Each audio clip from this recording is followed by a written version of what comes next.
Welcome back to another episode of the Strength and Speed Podcast. I'm your host, Strength and Speed owner and Muddy Gear Handlebar Race Pro, Evan Perperis. I got a couple of guests with me on the line. Before we get to them, though, a quick word from this episode's sponsor. This episode is brought to you by Aurora Heated Apparel.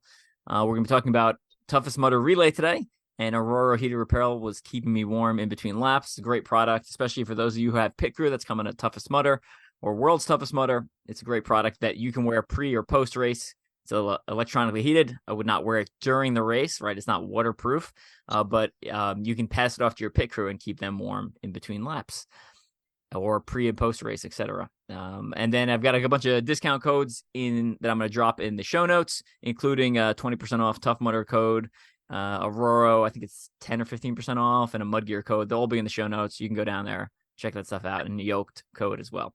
All right, let's get to today's guests. I've got the Toughest Mudder East winning team on the podcast. So I'll introduce you one by one. We had Chris Miko. I'm not going to try to pronounce your full last name, so you can do that for me. Yep, Chris Mikolajewski. Come on, Evan, you should know that by now. We just call you Miko, and your Yeah. your Instagram is Ultra Miko. So I've never bothered to learn your full last name. No, next time we'll work on it. Okay, we got Eddie Goertzen. Goertzen, I messed it up. I even asked beforehand. I'm the worst. it's all right. And we got TJ Syzmanski. Yep, you're very close on that one. It's that Polak sh thing. It's Syzmanski. But it ends in a ski, just like Miko, so we're good. Okay, I went to elementary school with someone with the same last name, so I feel like that's why I was at least in the ballpark. Yeah, you were really good. Most people just absolutely slaughter it. All right.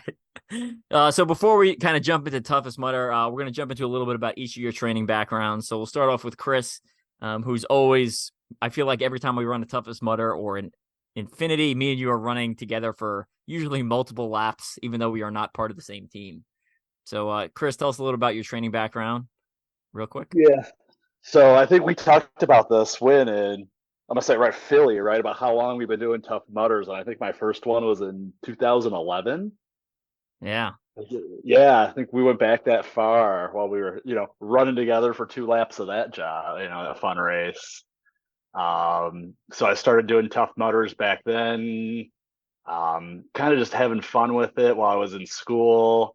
Then I graduated, and I think it was like 2013 and everything, and then I got into doing warrior dashes and started running Spartans, and decided I wanted to go towards their competitive elite heats and started running those, doing halfway decent, and then started making more and more fun into more and more endurance style events like Toughest Mudders, backyard ultras, ultra distance.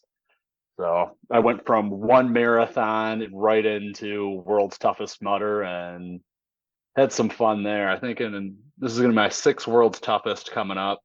I got 3 brown bibs and 2 silver bibs there. Nice. Still chasing that elusive yellow bib and orange jacket. We'll see this year. Yeah. Well, you're looking pretty good. You're in good shape this year, so we'll see. And yeah, I know you got some other big stuff planned in the future. We'll get to that towards the end of the podcast. Some pretty crazy events that you have lined up. Let's jump over to Eddie. I kind of just started initially OCR. It's just kind of like my gym was doing a Tough Mudder back in 2012. I would just do one a year. And then probably around 14, 15, I found out about this thing called the World's Toughest Mudder. And it just, something intrigued me about it, but it was just very daunting.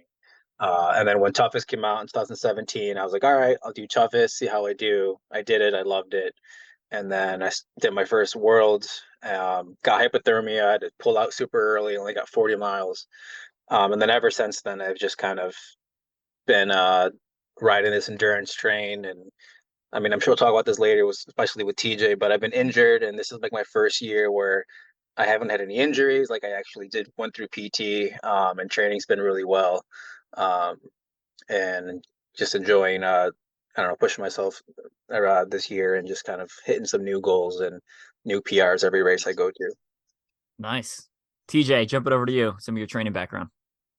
Yeah, so I mean, from a training standpoint, for me, it was really martial arts, and I was really involved and taught P90X for a very long time. And I got into obstacle course racing for fun in 2011 as well.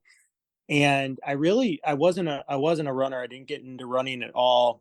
And I was trying to find a way to kind of connect my son to sports. And there was a charity run for my niece, and so my son wanted to do it. So I told him he would need to run to do that. And so I started running because I was training with him for that, and I kind of fell in love with it. But I didn't know a whole lot about running. So, I went and I got myself a run coach. I consider her to be the best in the business. I'll give her a shout out, Miss Allison Ty. Yeah, we love Allison. Yeah, she's been incredible for me. And, I've been working with her, and I just fell in love with endurance in that process. And, I've just started putting myself out there to see what I can do. I'm not, competing in martial arts or anything like that anymore. So it kind of gives me a way to fuel that competitive fire a little bit. And I really enjoy it, and I love it, and I meet great people. Awesome. So let's jump over to Chris. I believe, were you the one that put the team together? Actually, it was TJ. It was his idea. Okay, so let's jump over to TJ then. So tell me how you found the team and put us together for Toughest East. Well, I think this goes back a ways. So, Miko, Eddie, and I have been friends and training partners and for a really long time. And I don't even know how far back it goes, to be honest with you. And we were really looking for, a fourth. Because we have had some different running partners in the past, but just for logistical reasons or things for that, it just never worked out. And Miko was like, "Hey, man, I've got a perfect guy. I'm going to ask him." And then he told us who it was, and we're like, "Man, we're getting the best. Like, we're going to have to really run this race." So that was kind of how the team came together. It was really Miko partnering with you, and the three of us have been training together for a really long time. So we've been trying to get a race together with the three of us on course for a really long time. Nice. Yeah, we'll talk about how go for it. Say that Evan was our fourth on our team. You haven't really said that yet. Oh, it's true. Yes, that's true. I was the fourth. Yeah. But yeah, that was the fun after Minnesota, where it's just, I remember seeing you out there. I was on a different team, and you just were miserable at night. It was lonely out there, and it was not a lot of runners. And I think you kind of jumped on the opportunity. It's, I don't got to run the full thing and beat the crap out of myself for 12 hours. Totally. Yeah, it's been. I still enjoy the 12-hour, but I don't enjoy it as much as I used to. And it's just been a busy year. And during the last 12-hour, I didn't feel like my heart was in it as much as it used to be. And I was like, well, I still want to compete at Toughest, but let me look for teams. And I asked you after, expecting, like, I thought we were going to be like Four Loko, those guys. And you're like, oh, I got two other guys. And I was like, okay. And then you scrubbed. Yeah. I mean, I knew you guys, like, I know your guys' names, right? Like, and I've seen you at races, but like, I didn't know you well before this weekend. Right. So, and at one point, Chris was like, "Yeah, we're gonna go have some fun," and I was like, "Okay." It's like, but we're also gonna win, right? I was like, just want to make sure. I don't need to win, but like, I need to be competitive, right?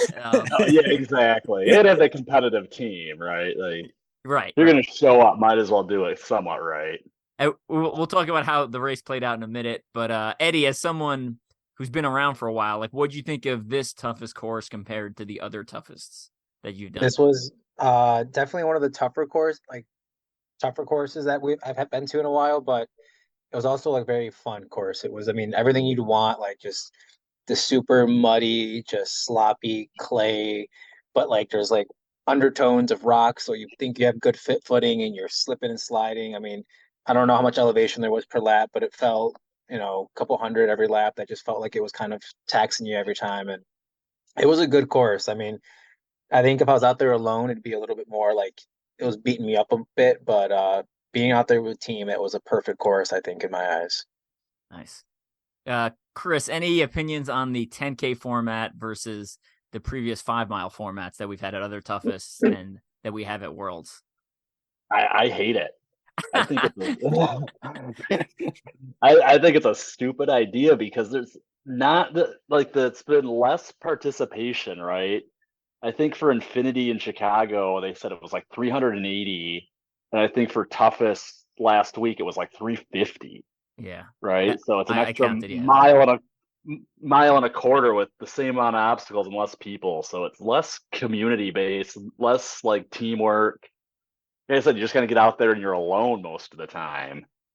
Just doesn't Yeah. have that world's like feel anymore where it's just you have everybody out there, you're feeding off of each other. Like I said, I get lonely the last couple I've done. So it was kind of nice to be on a team and have someone to run with the whole time. Yeah, I like the 5 mile laps better. It's more obstacle dense, which plays more to my advantage. There's more pit stops. Like you said, you see more people. It's less lonely. That being said, I understand why they did it this year. It's ease of course setup, right? Because they're going to set up the 10K Sunday, so you might as well set it up Saturday night, and then you don't have to change anything Sunday morning, right? You just roll right into the next event. So. Oh yeah, I mean I understand it. I don't agree with it. Don't like it. Fair enough.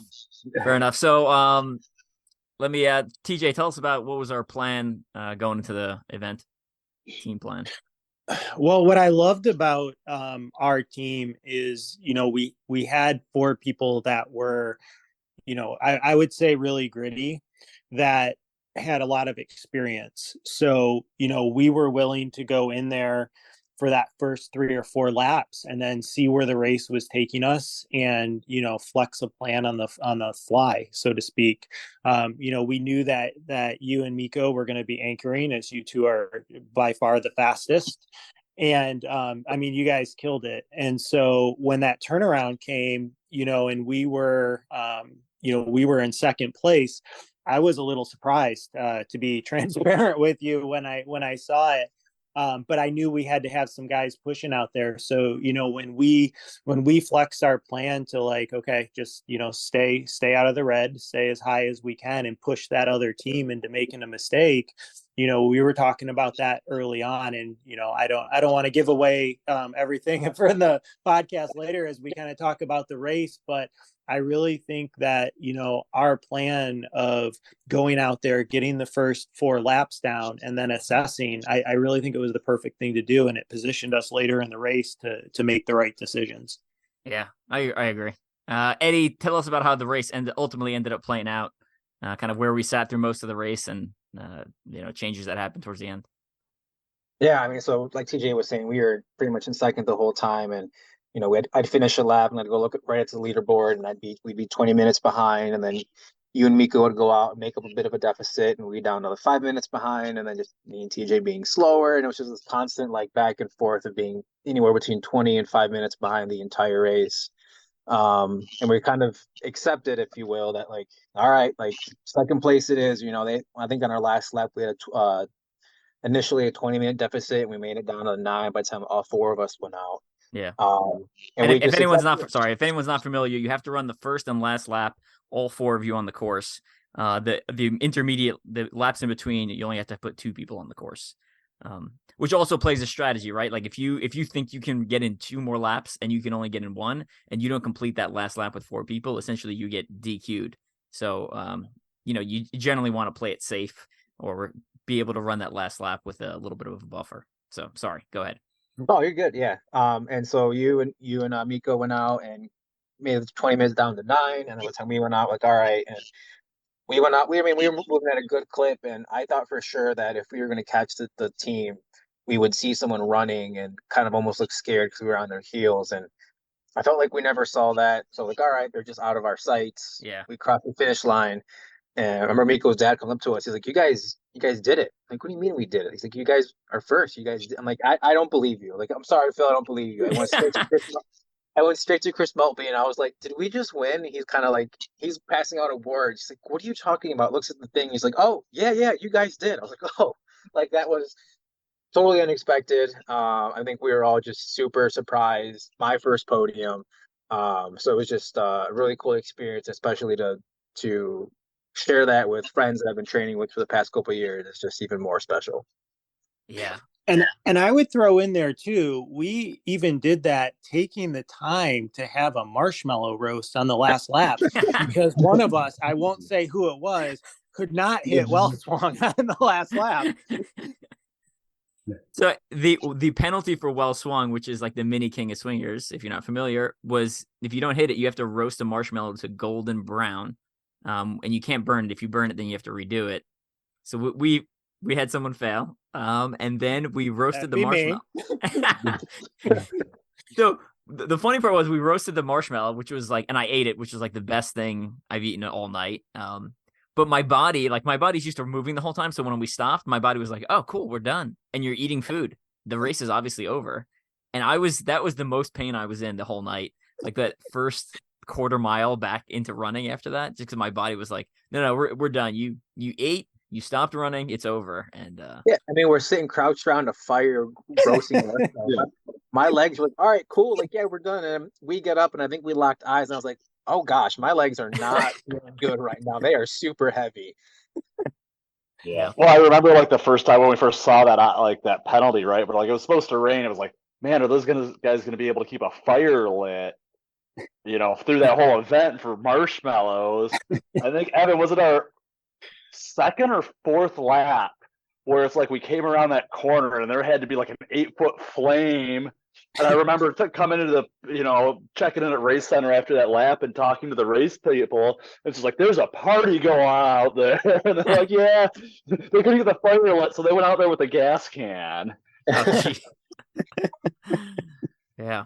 So that was I found that in races when my results exceed my expectations, I'm happiest, right? Like, because I'm expecting one thing and I get it something different. So even if it's like a race, if I think I'm going to win and I come in fourth or third, whatever, I'm less happy than when I, expect a certain placement and end up getting higher. So I was, like you said, we had settled for second and I was like, we did our best. It was like no hard feelings. It was a great effort by everyone. And I was like, well, second's good. I'm super happy. And then we crossed the finish line. They're like, you won. I was like, what?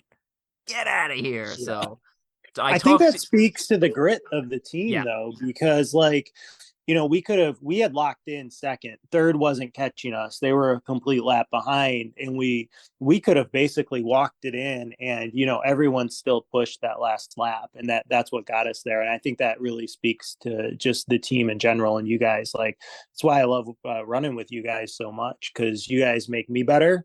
So that was the really cool part. Yeah. Dude, Chris, did you ever find out what happened to the second place team? I talked to those guys a little bit, and basically I never got a chance to talk to them. This week's been crazy for me coming back. Same. But they just said one of their guys started bonking out and was just having some issues on their 8th lap, and he had to do the back-to-back. So I really didn't get a chance to really ask what happened besides that. So I don't know if it was just something hit him that lap or what. Yeah. But I tried to talk to them a little bit right after they finished. And there's a couple of them. I'm like, I don't know, like dying people out. One of them was hurting visibly, and I was like, oh, that's you guys must have had a rough lap, because they ended up walking a lot of it. And when you start running distance like this, the difference between improper pacing and improper fueling get really blurry, right? Because either way, your body just starts shutting down.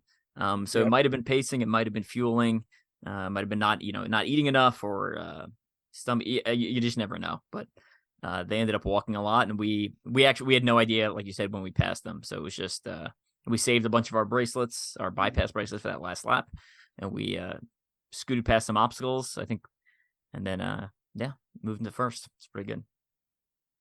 Any other thoughts on the race course and kind of how it compares to other toughest? Any expectations for Worlds, etc.? Anyone? Open to anyone? I mean, I thought the course was great. This is from a distance standpoint, I agree. Like, I think that because it's a training event for toughest, it should be in the 5 mile, but I do understand why it's the 10K. But from a course standpoint, I thought that was the best course they've put on in years. It was nice. It was muddy. There, like Eddie said, there's rocks, there were some technical spots. Like, I really enjoyed running that course. I thought it was phenomenal. Nice. Yeah. I don't know about you and about Evan and TJ, or Evan and Miko, but me and me and TJ both took some pretty bad spills on some of those technical courses, and I think that like defines a good course is like if I can't even keep my own footing when I've been running, trails for like 10 years now, then it's a good sloppy course. And I wasn't the only one who ate shit, so sorry if I don't know if I can swear.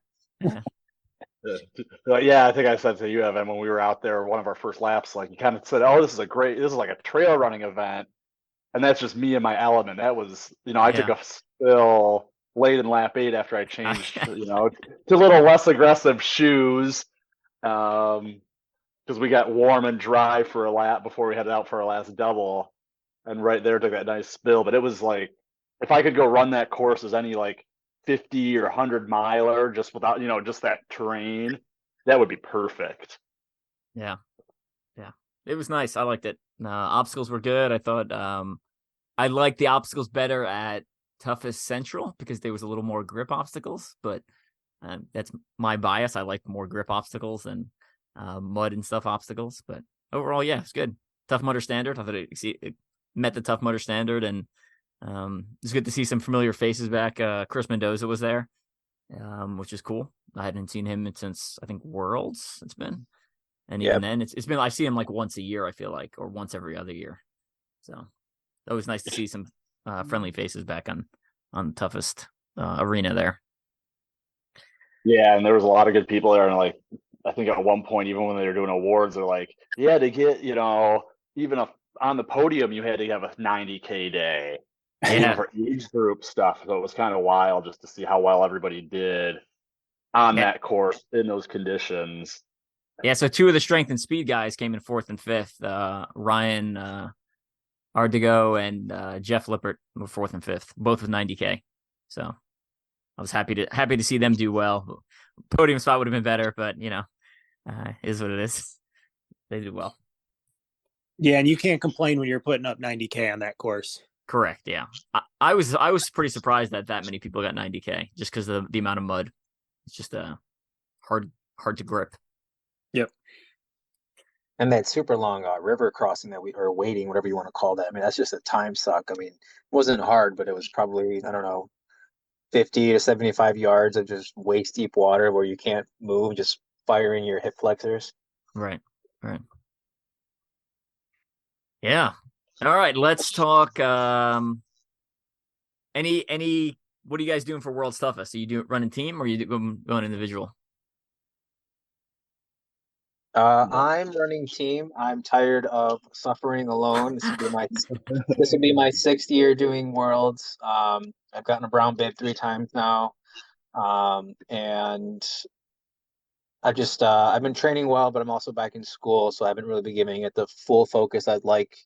And after Chicago Infinity, I was just kind of talking to some people, and I was like, if anyone wants to run team, I was like, sign me up because I'm really like I will do it alone if I have to. I'm already signed up. I have plans to go. It's like, but I would love to do team. Just the thought of not having to do it for full 24 hours. And then right after Chicago, about a week later, a couple guys reached out to me. They want it to be a secret, so I won't tell who it is. But they reached out to me like, hey, like if you still want to do team, let me know. And then doing toughest as a team just definitely solidified. After that first lap, me and TJ sat down and I was like, man, the team life is for me. I do a lap and I was like, this is nice. I was like, I'm not dirty yet. I was just, eating some food on my phone. I was like, I could never be on my phone during Worlds. And I was like, I'm going to love. But it was also a good training / like prep for Worlds. Is like you can push harder on the course because you're only running every other lap, but you also have to make sure you're staying warm because you get chilled a lot easier when you're not moving. So that's my plan for Worlds is running team. Hopefully it'll be a competitive, good team, I think, so far. And we'll see what happens. Yeah. Miko, TJ? Miko, go ahead. Nope, I'm going solo this year. I earned my elite bib again. So, Evan, I'll be running right next to you for at least a few laps. Yeah. Sounds good. You usually start out a little bit faster than me, and then we usually kind of even out at some point. So yeah, I'm assuming you're going solo, right? I'm going solo. Yeah. So we'll see how many more years I go solo. I'm definitely going this year, but we'll see what it looks like after that. Again, some of the allure is starting to wear off. To do Worlds, I have to. I mean, you can do it and just kind of like enjoy yourself, but like I push to the point where like I am in a lot of physical pain and am emotionally damaged by the end of it. So. Like there's a point where I'm like, well, how many more times I want to do this? This will be, I think, year 9. Yeah, because we skipped one in 2020. Yeah. So it's a lot. Mine is more the training block leading up to it. That's true. Like, and that too, right? My kids are that's getting what I'm looking at now. We're like, what, 6 weeks out? No, 7? Something like that. And it's like, okay, that means the next 5 to 6 weeks, like every minute is planned. Right, training, making sure you peak out at the right time is just a lot. Yeah, gotcha. TJ, any other thoughts? No, I mean I'm gonna go solo this year.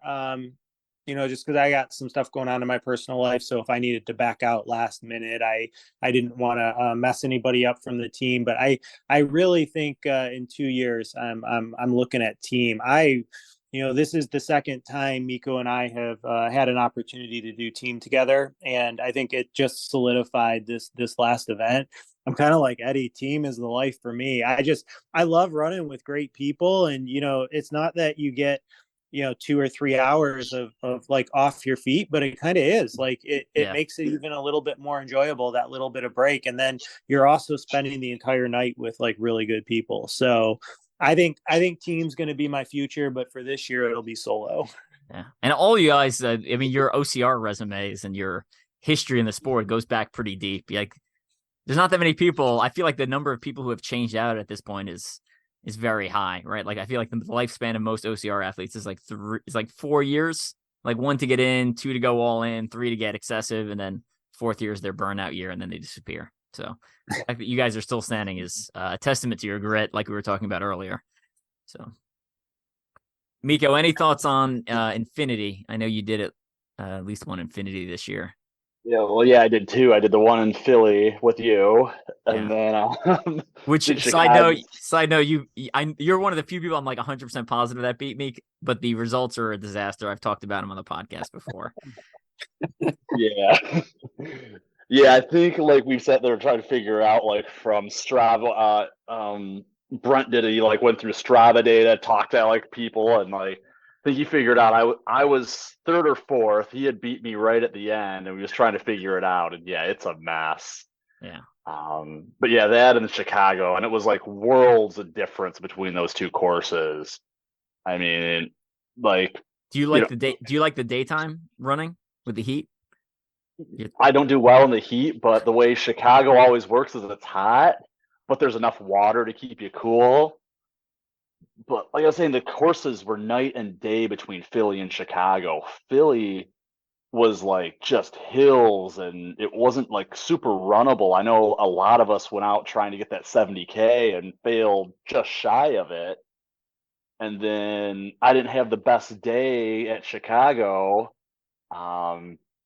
I started puking about 2 hours in just from a little bit of heat stroke, swallowing some water and cage crawl from the mopeds, and still, hammered out, beat myself up pretty good there. But just the difference is if I would have had those issues in Philly, there would have been no way I was close. Yeah. So it was just, different courses, and they just make it different. Yeah. I have no inside knowledge. Here's my concern. I would say, I'm going to go with concern, not necessarily prediction. I'm slightly worried, like as we were talking about, with the reduction in the number of toughest mudders. Reduction in the number of people at Toughest Mudder. We've dropped from 3 toughest a year down to 2. They're switching from they're getting rid of the 5 and 10K format next year. So there's just 15K, which means they'll have to rebuild a course in the middle of the night or after the 15K completes in order to do it a Toughest Mudder, or they'll have to be 15K laps. I'm slightly concerned we're heading in the direction where they get rid of toughest altogether, and like the holy grail, the trifecta, if you will, turns into like Tough Mudder Classic, Infinity, World's Toughest Mudder. That's my concern. If anyone has any thoughts, feel free to voice them here. I mean, a part of me thinks that you're right, and that concerns me a little bit. I think it would be a mistake just from the standpoint of they're going to lose their core endurance people. And I know that, like, we might not be their main draw on a given Saturday or Sunday, but we are the consistent draw. And if you lose that core group, which is I think what they would be playing with, I think that's a pretty risky business move, personally. And here's my other concern, right? So Tough Mudder is now part of Spartan. So the people who founded it are no longer there. So it turns into more of a business decision than it turns into a passion project. Whereas if it's a passion project, it's something you created and it's your baby, you're willing to accept some losses. You're willing to like justify certain decisions. If you're, an accountant or someone who's just like hired for the company, I think you do math and you're less concerned about like, the emotional tie when it comes to making race decisions, and kind of like you don't quite understand the second, third order effects as well as someone who has grown up with the company. So yeah. Sure. Mulpey did on a different podcast talk about Toughest for next year, and they're going back to 5 mile loops. Okay. For Toughest next year, and said it'll be the same thing, kind of how it has been. It'll just be a shortened version. And then Infinity is going to be 10-mile courses, and it's just going to be 10-mile loops, flat rate for. I do like Infinity. that better. I do like that better. The two different distances, I just feel like creates too many variables. And then as we saw with, what was it, Philly, where it was like, no, it's not 5K, it's 6K now. And it's like, is someone going to tell us at some point, or are you just going to wait till the race is over? So I mean, at least in Chicago, they did let us know. It's Yeah. 8K and 17K. Oh, was it? Yeah. Yeah. Okay. Yeah. That's good, at least. But they told us before. That was the difference in Chicago. That is the difference. Correct. Yeah, we didn't finish, and they told us, oh, the distance changed, so your whole plan was out the window, and you didn't know it. Right. Yeah, because we were like, I specifically talked to people, and some people let me pass, and I let other people pass because we were doing the math, and it was like, oh, well, I'm ahead or you're ahead, vice versa, Yeah. So. But that's the piece that Tough Mudder really needs to get down, is for that competitive piece, right? The professionalism. Like you can't be changing things without telling people and doing things differently last minute. So I think that's the one thing that they can clean up a little bit, and it'll make a lot of the athletes a lot happier. So hopefully this one course length, and each event is gonna help them standardize it a little bit more, so that they can be a little bit better at that, because I think that was a huge opportunity this last year. Yeah. And so Chris has been with the company for a long time. If you don't know Chris Malpe, I interviewed him way back years ago when he was actually racing, and he was, top 5, I think, at World's Toughest Mudder, I think multiple times. So he's got a lot of personal experience, not both behind the scenes in the company and then also as an athlete. So I highly value his opinion. Since I used to work for Infinite Hero Foundation, Infinite Hero Honor Challenge, the staff on Tough Mudder has a surprising amount of turnover. I think people come on for like a year or two, and then they move on to other things just because the lifestyle of like traveling all the time and being away from home and family and friends, etc. It's a bit rough. But just because the brand is a decade old, the workers there sometimes are only a couple months or maybe a year or two old. So just so people kind of like understand some of the environment they're in, because I think we see the company and we're like, oh, well, Tough Mudder's been around for a decade, so they should know better. It's like, yeah, well, they should, but there's also like high staff turnover. So while we were in the pit after the race, we were also talking about kind of the current state of the OCR industry and the future of OCR. I'm going to jump over to TJ. As someone who's been around for a while, what are some of your thoughts on kind of how the industry is going, where it's headed, any suggested changes you think we should make as someone who's been around and seen a few things? I think for me, it's about growth of the sport. And I don't think that right now, at least from the competitive standpoint and the ultra standpoint, it's growing. In fact, I think we're losing a lot of the athletes to trail running. Right. And, and that even includes myself a little bit. Like I'm getting pulled next year to where I think a lot of my focus will be qualifying for a Western States or UTMB. And, I thought it was really interesting because, Adkins had recently posted about, the amazing OCR community and how it's really time for a brand to like really step in and just really take over and do a great job and bring that level of professionalism.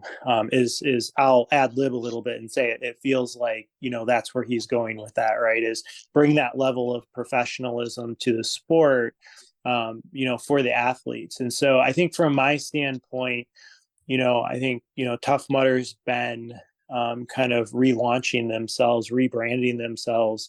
It feels like almost every year.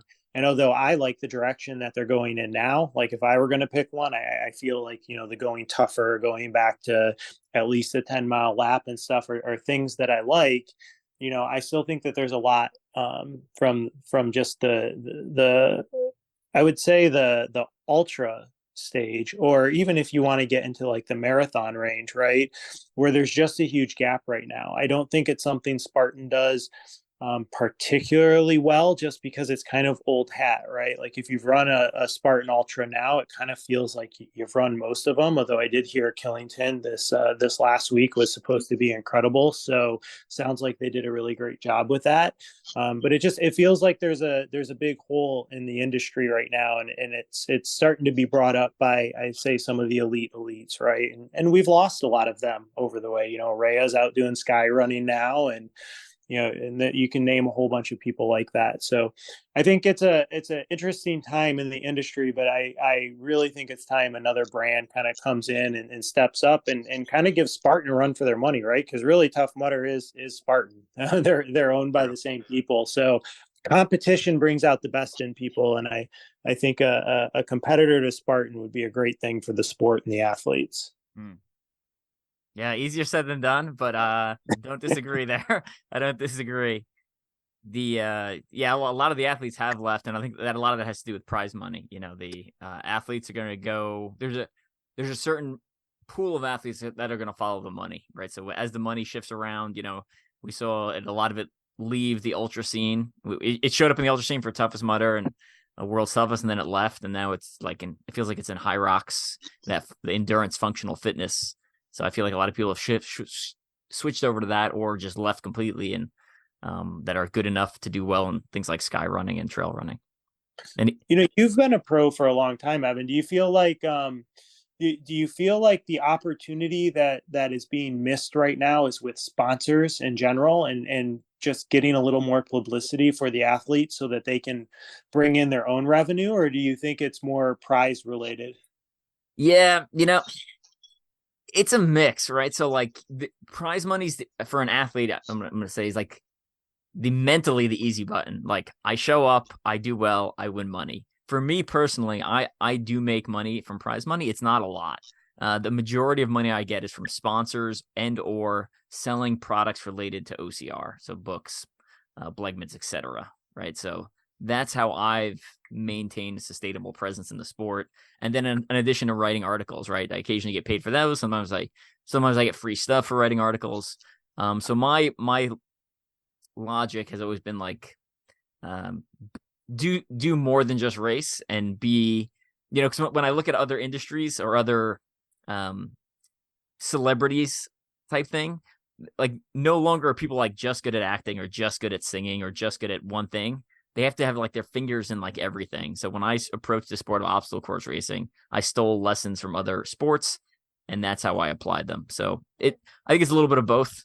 To kind of a very roundabout answer. A little bit, the athletes need to get out there more and find and request sponsors, and the brands need to give a little prize money, right? Like it doesn't have to be these huge amounts, but like, you know, when the average Spartan race, you just get a trophy essentially at the end, which we were joking, but it's true. The average Rugged Maniac, I at least get a free race and some merchandise credit, which is technically better than what I'm getting from a Spartan race, which is absurd. That's completely absurd. Yep. You know? Yep. 100%. Yeah. But I mean, and I mean, clearly you're at the top of the top, right? Which is why you've been able to do this since 2011. So like that's a really good tip, I think, for newer athletes coming into the sport that are going to help grow the sport. Yeah. And speaking of which, I'm gonna plug you. Oh, I'm sorry, big guy, you gotta come. Sorry, that was my son jumping in there. Speaking of which, my newest book, The Sponsored Athlete, should be coming out by the end of the year. So I have to edit it. I'll edit it in either October or November. So it should be out before the end of the year. And I talk about exactly about what we're talking about, how to make money / reduce costs from racing. So Awesome. you guys can check that out. It's a quick read. I think it's about 80 pages. So it's like the On Endurance book. It's a quick read, but it's packed a lot of good information. I didn't just drag it out just to make it longer, which I feel like some books do. So Yeah. Appreciate that when reading. Yeah. Yeah, the On Endurance book was really good. I read it last year, and you had a lot of good things in there. Yeah. It was a lot of like common sense kind of things that you kind of really never put together. So I kept reading like, oh yeah, that makes sense. Like, yeah, I knew that, but I never did that. So I think it was really good for anybody who wants to try this or get into more, even endurance, any endurance kind of thing. Yeah, and There's a lot of good information in there. I tried to write it so it was good for any endurance sport, because I'm at a phase now where I feel like I'm quote unquote tapped the OCR market. Like I'm trying to reach out into other markets and be like, I do this thing called obstacle course racing. You from the martial arts community, from the whatever community, right? Like you should come into my world for a little bit. So that's kind of my next phase of marketing / outreach, we'll call it. Excellent. Eddie, anything else to add? No, I mean, I just kind of show up and race. I'm not really too opinionated on the state of Tough Mudder and everything like that. As long as I don't know, I don't get burned or like have a bad experience, which I usually don't. I'm like, whatever, it's Tough Mudder. I've come to expect the Tough Mudder ways. Yeah. All right, Chris, let's jump over to you. We were talking about some future plans. Tell me about the race you were looking to do, I believe in 2024. Yeah, so next year I got accepted into the last annual Vol State, which is one of Lazarus Lake's, grueling endurance races. For everybody who doesn't know him, he does the Barkley Marathons. He's the brainchild behind that, and probably like another dozen ultra endurance races that are just meant to beat you up. But this one, it's been going for a while now. So the last annual thing, that's his own little trademark because his joke is 1 year he's going to be right.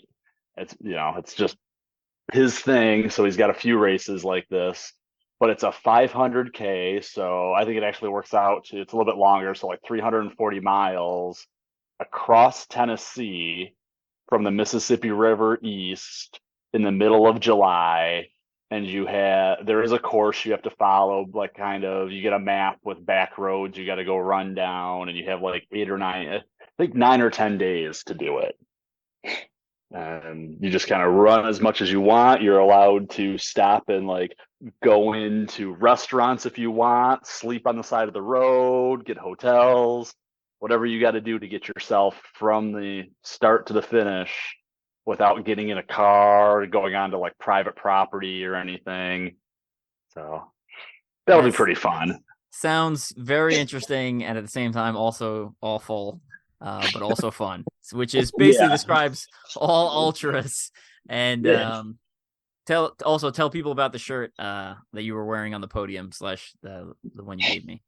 Yeah, so I did my shirts. I kind of done shirts for the last couple of years. Last year, for all my crew for a couple races, I did one that said emotional support human, do not pet, and handed a bunch of those out. And then this year my shirt was everything hurts and I'm hungry, which is just the perfect after ultra endurance race shirt because that's the feeling of it. I've had that one now. I got it for a big race in July I did. Yeah. And then, for Vol State, like I'm going in to do that. And I think I said you have 9 or 10 days to do it. I think I have to do it in 8 days because I have a backyard ultra, the Odelaz, that is like that next Saturday. So I got to make it back so I can get up there for that because I'm going to be like, I'm either one of the 2 or 3 runners who have done it every year right now for the 6th year. 6th year? Yes, I think so. 5th year? Something like that. So I got to make it back to get at least 1 lap in for that. And if you're looking for an event, Evan, that's a fun event. Stephanie Bland, who was on the podium at Toughest this week, Hannah Carta. Yeah. Joe Was on the Perry. women's podium. Joe Perry. We got a bunch. Matt Davis ran it. We got a bunch Nice. of good OCR athletes. So I got to throw my little plug there for Ode and get our great race director some credit for that. He is one of the best race directors probably in the business right now, and makes that a great event for anybody who wants to come out. And Nice. we'll set up a pit area for you, Evan. We hang out. We set up a big party area for Ode. Ode is fun. Tempting. We'll It'd be see. like Toughest. You just show up with a case of water and call it good. I did. Yeah. Side note, I really enjoyed your guys' pit. That is, I'm pretty austere when it comes to pit stuff, but we had a nice two spot pit area, nice awning, chairs. That was the life for team relay. Oh, you should come see what happens at Ode, where people have like solar panels to power their radios and stuff, and Disco charge lights and phones. lasers. Disco lights. We got yelled at for the smoke machine this year. Yeah, it's a party all day and night. Nice. All right, we're gonna start wrapping things up. Before we get going, tell us something people would be surprised to know about you. We'll start off with Eddie first. Oh gosh. I really don't have anything good, so I'll give you like two really mediocre ones.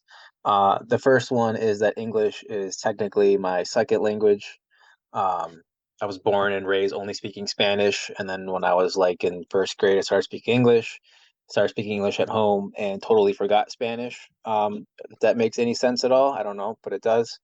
Um, and then my second one is that I'm just completely obsessed with going to EDM festivals and just like OCR, just on the complete opposite side of the spectrum, and just going to these 2, 3, 4 day long raves and just having a good time. And which people will know you on the Toughest Mudder course for. Please explain what Oh you're. yes, I am EDM guy. If you've done any Toughest, Infinity Worlds, I have EDM music playing from the time we start to the time I finish. I have a bucket of speakers and a bucket of phones that all I just have hours and hours of music. And if one dies, I just swap out the next one. And if you ever heard some crazy robot music out on course, it probably 9 times out of 10 was me.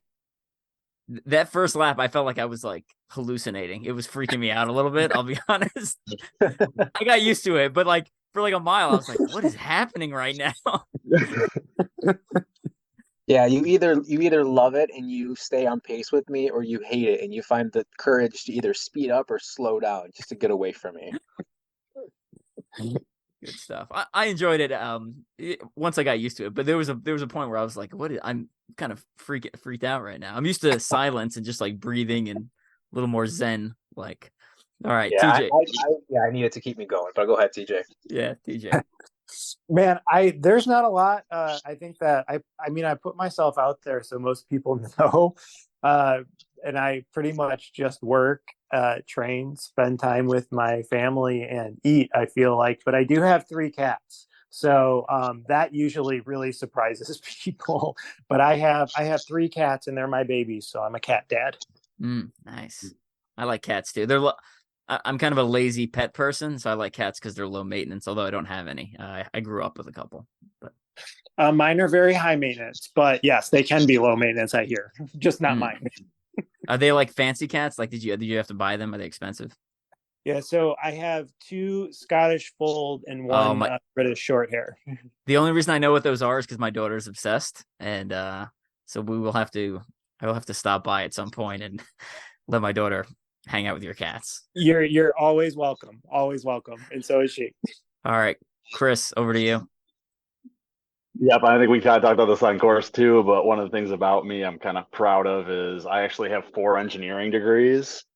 So, and this is, what I do for fun. You think it'd be something more sane, and then we were talking a little before this. So one thing about that, when I got my master's degree, I was going for graduation and I had paid for this one myself. I'd asked my mom, did she care if I went to graduation? Like, I don't, for me, it was just the ceremony. I didn't really care that much. And the Spartan Vermont Ultra was the day before. I'm like, I really want to go to this race. My mom said she didn't care. You paid for it yourself. whatever. So me and my buddy, we booked the race, kind of doing our stuff. And like 3 weeks later, my mom came back to me. She goes, well, I really want to see you walk across the stage. So we went through this whole plan of, okay, we drove out all day Friday to Vermont. We did the ultra. I think I placed like top 15 or something in my first Spartan ultra. Literally had like a burger at the race and turned around and drove the 10 hours back to Detroit. I slept for a couple hours, then drove to Ann Arbor for my graduation, like after 2 hours of sleep, and good endurance race. Yeah, no kidding. I skipped. I only have one master's, much less impressive. I skipped my master's graduation to go to an OCR. It was a battlegrounds race. I think I tied for third at that one. So yeah. So you have that same insanity too. Like, yeah. I don't regret it. That was that was 100% the right decision. No emotional attachment to that. And I can barely remember like my high school or in college graduation.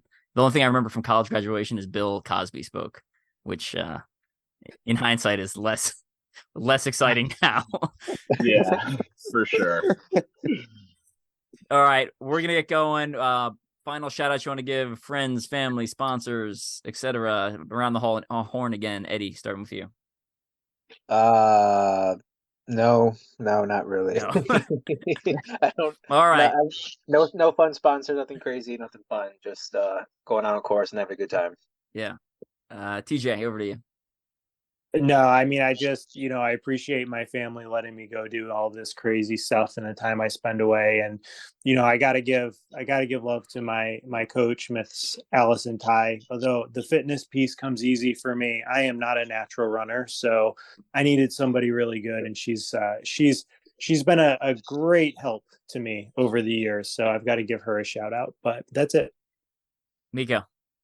Yep. I got a couple actually though. So I mean, I have to say, everything to my coach Bruce Sagan and the Goalmaker runners here. It's a good family we have, and a lot of support and love for everyone there. I know a lot of them are actually headed out to Berlin this week for the Berlin Marathon.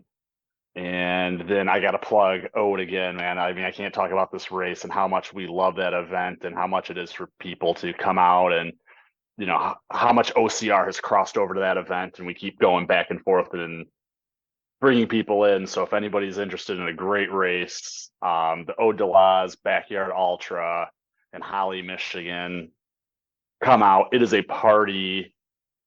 You'll love it. You become part of our family, and it's another great event. It's not OCR, but it's a good distance running event that it's easy until it's not. Good stuff. All right, well, I'm gonna give a quick shout out to you guys for our performance at Toughest. I feel like most of the teams that win Toughest I would describe them as a super team, right? Like they come in, it's like, well, this team's obviously winning, and we'll see who finishes second, third, and fourth, etc. And like we were saying earlier in this podcast, I think we just had a lot of grit and we were consistent, and it paid off in the end. So I was really happy with the result, and it was pretty cool. That was my first 4-man team win. Because I came in third once and I won as a 2-man team previously at Toughest.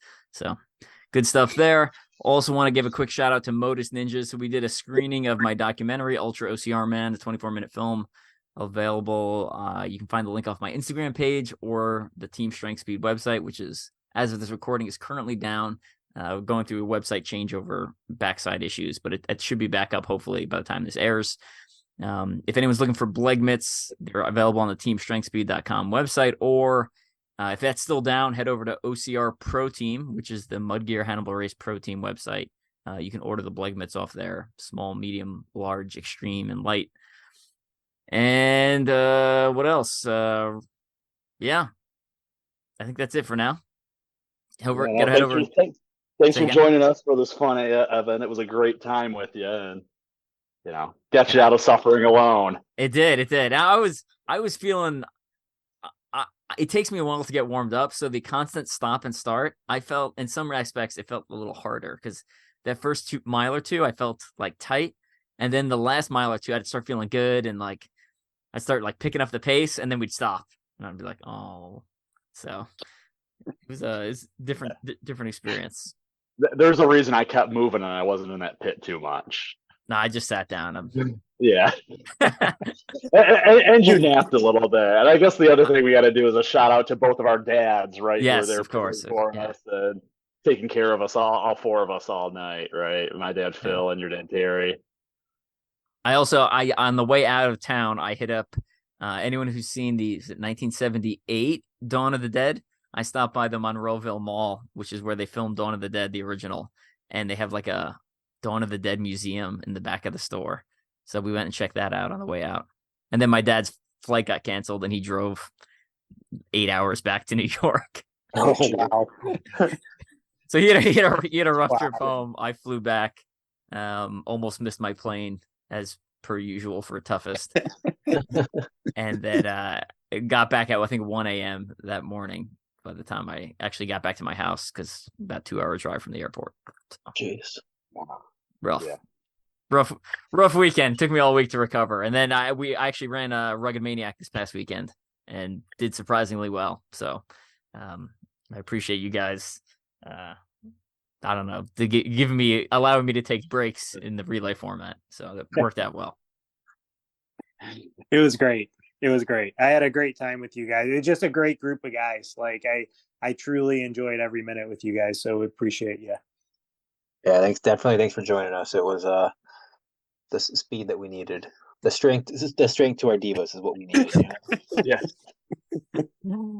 Appreciate it, guys. All right, we're gonna get going. We'll catch all of you in the next episode, and we will see you at World's Toughest. I know my friend Jason Brullo just released a bunch of World's Toughest Mudder Cliff's Notes podcast on Obstacle Racing Media with Matt Davis. I have not listened to them yet, but I know he's got a lot of good information. So I would head over and listen to those if you're looking for like World's Toughest Mudder specific tips. And then my book, Ultra-OCR Bible, highly recommend that also, which is available on Amazon, digital or hard copy off my website. All right. We'll catch all you later.